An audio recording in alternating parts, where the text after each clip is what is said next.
नमस्कार, मैं कई बाला बिहारी। योगी जी का एक नया नारा आता है मार्केट में, बटेंगे तो कटेंगे, जिससे पूरे विपक्षी बौखला जाते हैं, या यूं कहे तो उनके खेमे में भय का माहौल बन जाता है। और इसी भय से भयभीत होकर वो बटेंगे तो कटेंगे वाले योगी जी के नारा पर तरह तरह का तर्क देते हैं। लेकिन 1947 से लेकर 2014 तक हमारे देश को किसने बांटा, इसका पूरा इतिहास आज आपके सामने रखेंगे। अभी हमारी कविता खत्म होने में 5 मिनट बाकी है। 15 अगस्त 1947 को रात्रि 11:59 पर भारत अंग्रेजों के चंगुल से मुक्त हुआ। ब्रिटिश पार्लियामेंट ने इंडिया इंडिपेंडेंस एक्ट पास किया, जिसके तहत पाकिस्तान मुस्लिम राष्ट्र होना था और भारत हिंदू राष्ट्र होना था। सभी नेताओं ने और मुस्लिम लीग ने भी उस एक्ट को स्वीकार किया, लेकिन कांग्रेस की सरकार बनते ही प्रधानमंत्री जवाहरलाल नेहरू ने भारत को हिंदू राष्ट्र बनाने से इनकार कर दिया। तो सबसे पहले कांग्रेस ने यहाँ पर हिंदुओं के पीठ में खंजर घोंपने का काम किया और साथ ही साथ बांटने का काम किया। फिर धारा 370 लगाकर कश्मीर में भारत को कश्मीर से अलग करके बांटा और कटवाया भी।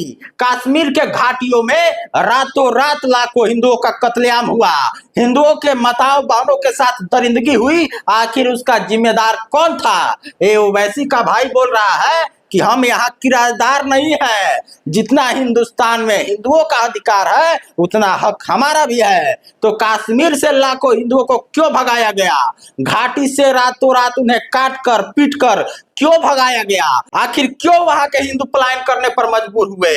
जितना कश्मीर मुसलमानों का था, उतना कश्मीर हिंदुओं का भी था। फिर भी कश्मीर से हिंदुओं को भागना पड़ा, क्योंकि ये कांग्रेस हमेशा से बांटने की राजनीति करके, देश में तुष्टीकरण की राजनीति करके, देश को बर्बाद करने की विचारधारा लेकर के काम करते आई है। बांटो और राज करो, ये कांग्रेस की मुख्य विचारधारा और नीति है। इसके बाद चमचों के चाचा ने, माने कि जवाहरलाल नेहरू ने चीन को भारत का 72,000 वर्ग मील जमीन दान में दे दिया, ये कहकर कि ये धरती बंजर हो गई है, इस पर अन्न का एक दाना भी नहीं उगता है। तो इसी पर सदन में किसी देशभक्त नेता ने नेहरू से जब पूछा कि आप चीन को भारत का जमीन ये कहकर दे दिए कि ये जमीन बंजर हो गई है, उस पर अन्न का एक दाना नहीं उपजता है, वो जमीन अब हमारे लिए बेकार हो गई है, किसी काम का नहीं है, तो नेहरू जी आपके सर पर भी तो बाल नहीं उगते हैं, आपका सर भी तो बेकार हो गया है, आप अपने सर को भी चीन को काट करके दान में दे दीजिए। तो इस पर नेहरू मौन हो गए। अब सोचने वाली बात यह है कि आखिर भारत के जमीन को चीन को देने वाले नेहरू कौन होते थे? क्योंकि इन्होंने हमारे देश के लोगों को बांटा, उनमें फूट डालकर हिंदुओं को जातियों में बांटकर भेदभाव की राजनीति किया। भेदभाव का राजनीति तो किया ही, साथ ही हमारे जमीनों को भी देश के दुश्मन पड़ोसी मुल्कों को भी बांटने का काम किया है ये कांग्रेसी नेता। और जिनके पिता कार सेवकों को गोलियों से भून दिए, वो भी बटेंगे तो कटेंगे का विरोध कर रहे हैं। और जिनके पिता बिहार में अगला पिछड़ा के नाम पर भयानक राजनीति करके बिहार में लाखों बेगुनाह हिंदुओं का नरसंहार करा दिए, दलित यादव और अगला पिछड़ा का राजनीति करके वो भी बटेंगे तो कटेंगे का विरोध कर रहे हैं और बयान देते हैं कि अगर मुसलमानों के तरफ कोई आंख उठा करके देखा तो हम ईंट से ईंट बजा देंगे। अगर तेजस्वी यादव यहाँ सिर्फ यादवों के लिए भी बोलते कि यादवों को कोई आंख उठाकर देखा तो हम ईंट से ईंट बजा देंगे, तब भी बात समझ में आता कि तेजस्वी यादव को यादव से हमदर्दी है, प्रेम है सच में। लेकिन इन्होंने तो बिहार के यादवों को भी भुला दिया और कह रहे हैं कि अगर मुसलमानों को कोई आंख दिखाया तो हम ईंट से ईंट बजा देंगे।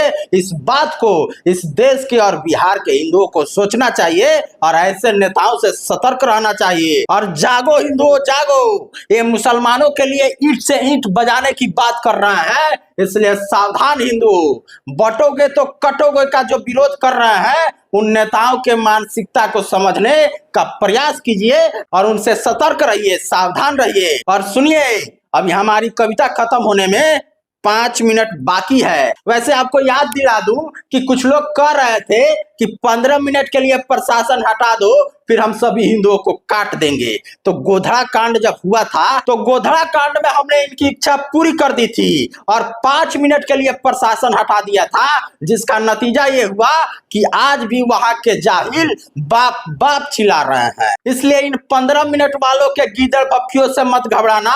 हम सनातनी 5 मिनट में इनके मंसूबों को तहस नहस करके इनको बर्बाद करने की ताकत रखते हैं, क्योंकि सातों रंगों में भगवा रंग अकेले ही जगमगाता है।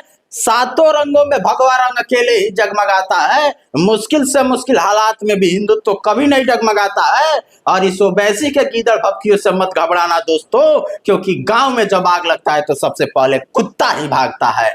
गांव में जब आग लगता है तो सबसे पहले कुत्ता ही भागता है। बहुत बहुत धन्यवाद। आप इस वीडियो को अधिक से अधिक शेयर कीजिए और यूट्यूब पे सर्च कीजिए कभी बाला बिहारी गोपालगंज और हमारे चैनल को तुरंत सब्सक्राइब कर लीजिए। जय हिंद, जय भारत, जय श्री राम।